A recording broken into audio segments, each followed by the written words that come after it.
Matthew 7 verse 1 ngokukaMateyu wesikhombisa, ningahluleli ukuba ningahlulelwa, ngokuba ngokwahlulela enahlulela ngakho nani niyakwahlulelwa. Ngakho nangaleso silinganiso enilinganisa ngaso nani niyakulinganiselwa ngaso. Ubhekelani ucezwana olusesweni lomfowenu, kepha ugongolo olusesweni lakho awuliboni na? Ungasho kanjani kumfowenu ukuthi, ake ngikhiphe ucezwana olusesweni lakho, bheka ugongolo olusesweni lakho? Mzenzisi, khipha kuqala ugongolo esweni lakho, khona-ke uzakubonisisa ukukhipha ucezwana esweni lomfowenu. Ninganiki izinja okungcwele, ningaphonsi amaparele enu phambi kwezingulube, funa ziwanyathele ngezinyawo zazo, ziphenduke ziniklebhule. Celani khona nizakuphiwa, funani khona nizakufumana, ngqongqothani khona nizakuvulelwa. Ngokuba yilowo nalowo ocelayo uyamukeliswa, nofunayo uyafumana, nongqongqothayo uzakuvulelwa. Noma ngumuphi umuntu kini ongathi uma indodana yakhe icele isinkwa ayinike itshe, noma icele inhlanzi ayinike inyoka na?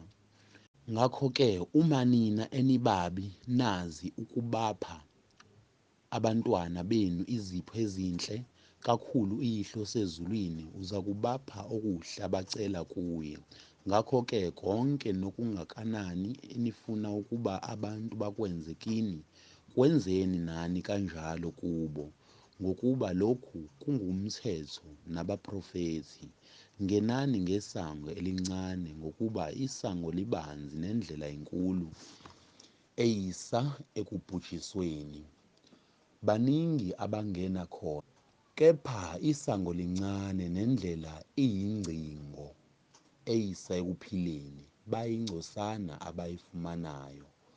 Xwayani abaprofethi bamanga abeza kini bembathise okwezimvu, kepha ngaphakathi bayizimpisi eziphangayo. Niyakubazi ngezithelo zabo. Kungakhiwa yini izithelo zomvini emeveni, noma amakhiwane ekhakhasini na?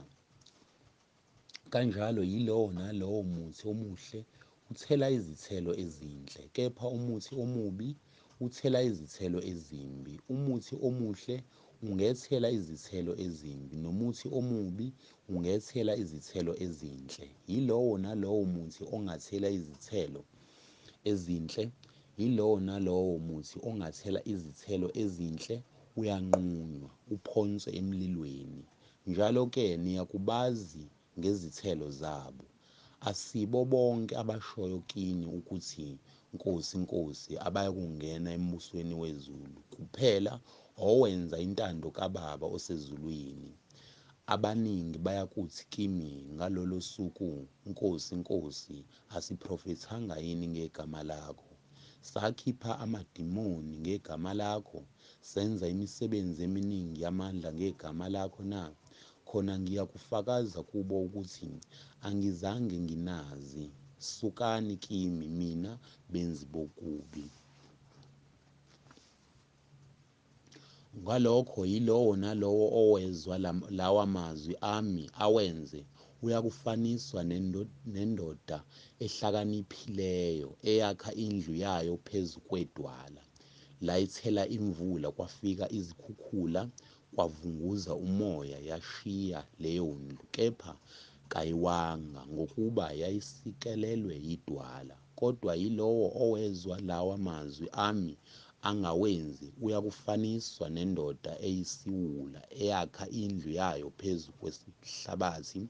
Layithela imvula, kwafika izikhukhula, kwavunguza imimoya, yashiya leyo ndlu, yawa, kwaba kukhulu ukuwa kwayo. Kwathi uJesu eseqedile lawo mazwi, izixuku zamangala ngokufundisa kwakhe, ngokuba wayebafundisa njengonamandla, kungenjengababhali babo.